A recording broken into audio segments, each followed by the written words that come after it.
Hi there, Tad Argrave from marketing for Hippies.com. Made some notes about this distinction between personal expectations and hope versus human need. So this is a good distinction. I had a great puttering session with somebody who's in my membership just recently. And she was really torn up about this, feeling like she was starting to resent, the people on her list. She had a pretty big following actually, but wasn't making offers. And was so torn up about the ethics of how do you pitch and how do I pitch well.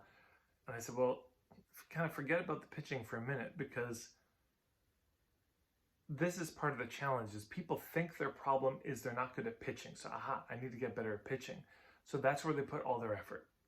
But usually the problem is upstream from this skill of pitching, which I think we can pretty much let go of entirely.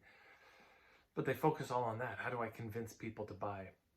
And she could feel that this was creating some kind of expectation on her end that people should buy. And this is really one of the problems it's do you need money in this society? I mean, need is a strong word, but let's just say yes. You need food, you need shelter. Yeah, money's a way to get those things. So we have those needs. But that is different than expecting a certain group of people or a certain person to buy. Those hopes or expectations that somebody would buy is just so right at the center of the problem that we have. So I suggest letting go of the hopes, letting go of the expectations, and instead just focus on the need. The need is, I need to sustain myself. So let's just talk about money. So I need this much money per month. Okay, so that's what you need.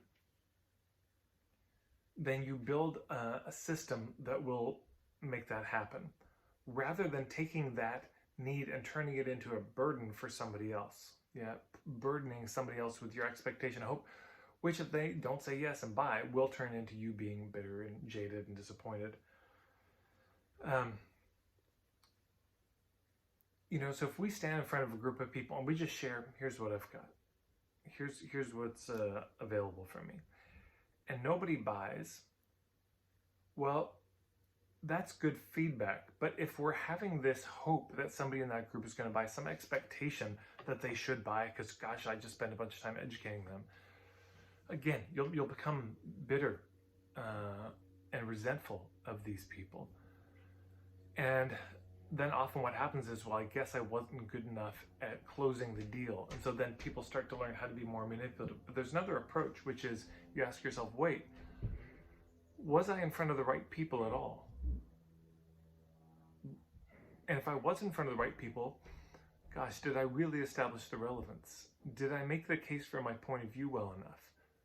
Was the offer the right offer? Was the price the right price? Did I lower the risk enough for them to take a first step? Or did I give them some other easy steps and maybe months down the road they'll buy, and maybe I don't need to put all the burden on them buying that day, in that moment. Maybe we can be a bit more patient.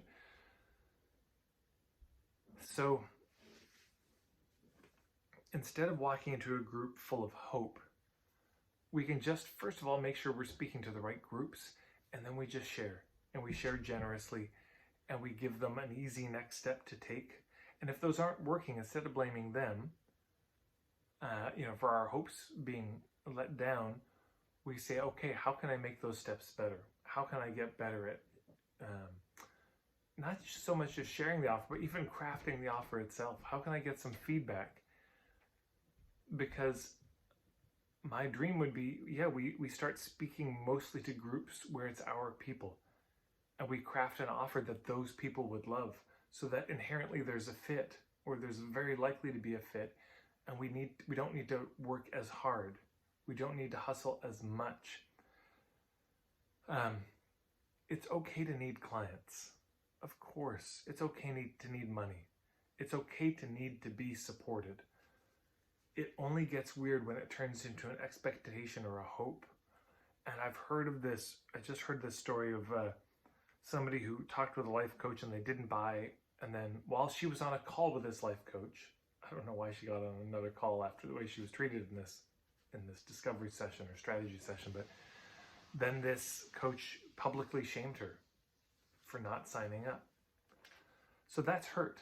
But that hurt comes from an expectation. It comes from a hope. So instead of hope, we develop strategy. I suppose that's the real punchline of this. Develop a strategy that can meet your needs.